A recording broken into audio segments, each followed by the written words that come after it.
This week, 8 houses were demolished here in this neighborhood of Anata, which is called, ironically, the neighborhood of peace.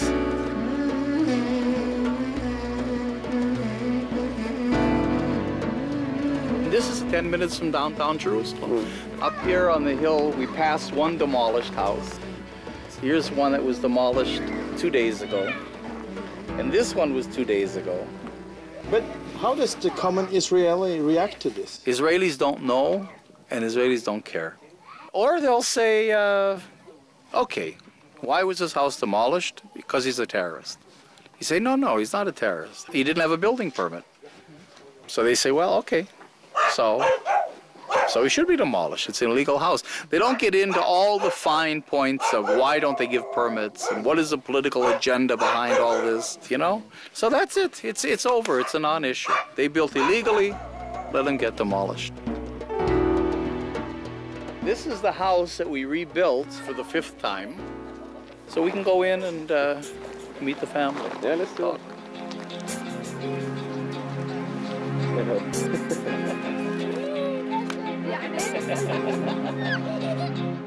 So this is Salim, who's the owner of the house. So, your house has actually been rebuilt 4 times? 4 times.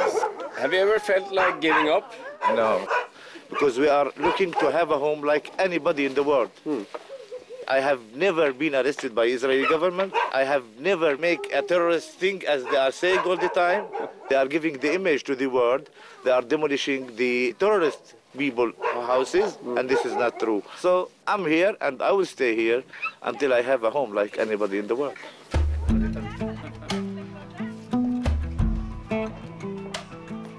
I have 7 kids, and me and my wife. We are 9 people who's living in this house.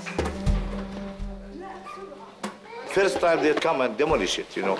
At 2 o'clock in the afternoon, we are eating our lunch, and suddenly I see our home surrounded by soldiers. More than 200 soldiers came to pick us out, me and my kids, out of the house. And when I asked them what they want, they told me, it's not your house now. You have 15 minutes to take your belongings and family out, and we want to demolish it. They start kicking me on my back, on my head, and they arrest me and they put me on the side. My wife, she closed the door, so they start breaking the windows around, throwing inside the tear gas. That day, my wife lost her consciousness that day, and they took her to hospital. And my kids screaming and crying, and I'm arrested on the ground, can't do anything. The bulldozers start demolishing the home, and they left us under the sun without anything that day.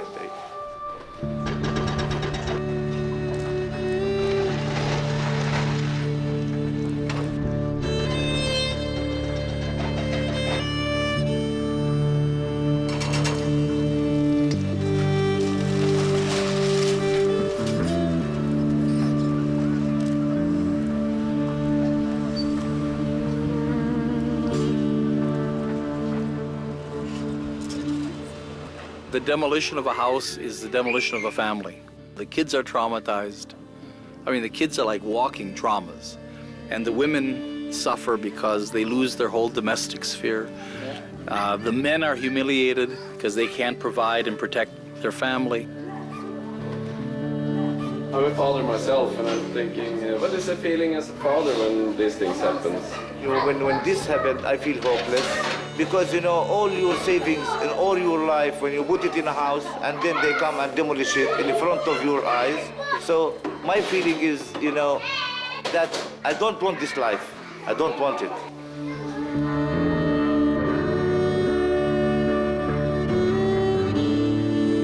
It's one of the worst, most tragic, and really the most superfluous elements of the occupation. This isn't land that the Palestinians invaded or something, it's their own land.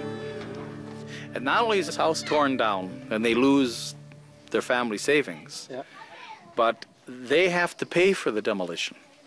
In other words, the government or the city gives them a bill for the demolition, because the government says, why should we pay for it? They're the criminals. So you get a bill for $1,500, and you're given a fine. Now your fine can be $15,000, $20,000. And, you know, many of these families make $500 a month.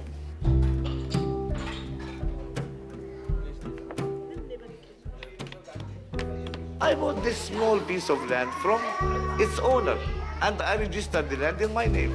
They're like anybody in the world. I applied to get a permit for the house, but I never get it.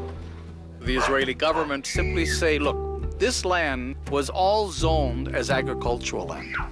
So Israel says, we're not discriminating. We're simply applying the law.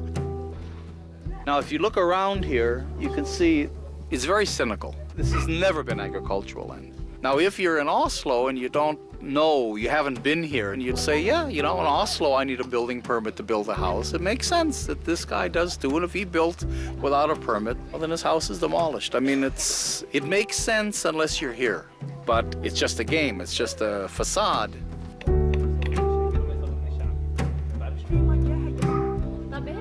But what is the alternatives for these people? What do the Israelis want them to do? They want them to leave the country. And go where? What do we care? Go to Jordan, go to America, go to Norway, wherever they want to go. But they can't go to Norway. They can't go to America. That's not our problem, if I would put it in the words of the Israeli government or the Israeli people.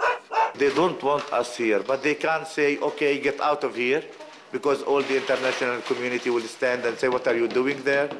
What they are doing now is demolishing your home, confiscating your land. So it's a very clear message. Get out of here. We don't want you here. This is what we call the quiet transfer. The quiet transfer. In other words, using administration, zoning, planning, Kafkaesque bureaucracy to force people out.